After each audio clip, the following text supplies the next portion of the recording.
An Atlanta man is behind bars in Las Vegas after police say he beat a 16-month-old Georgia boy to death. But that's just the latest horrific chapter for the family of that baby boy.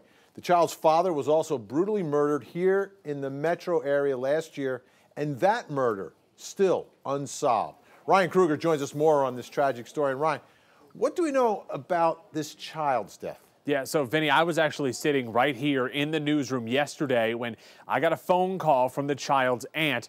She was hysterical, as you can imagine. An anonymous person actually called her up, told her that her nephew, 16-month-old Mark Phillips Jr., had been beaten to death by his mother's boyfriend. Well, I found out that boyfriend is now behind bars.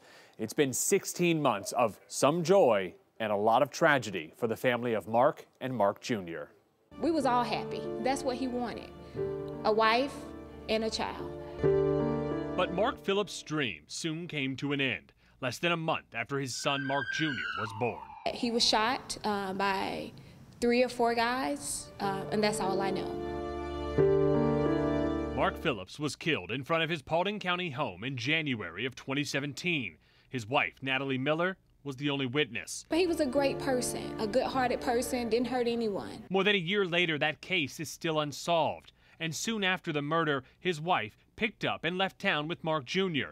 We don't know when, but sometime in the last year, police say Antonio Bridges from Atlanta entered Miller's life. Las Vegas police detail what happened next. They say Bridges, a convicted felon, brought Mark Jr. to the hospital last week with serious injuries.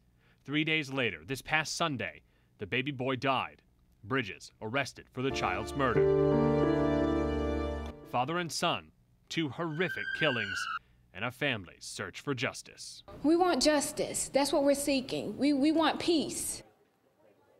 Antonio Bridges will face a judge in Clark County, Nevada on Monday. Meanwhile, investigators in Paulding County still searching for suspects in the murder of Mark Phillips Sr.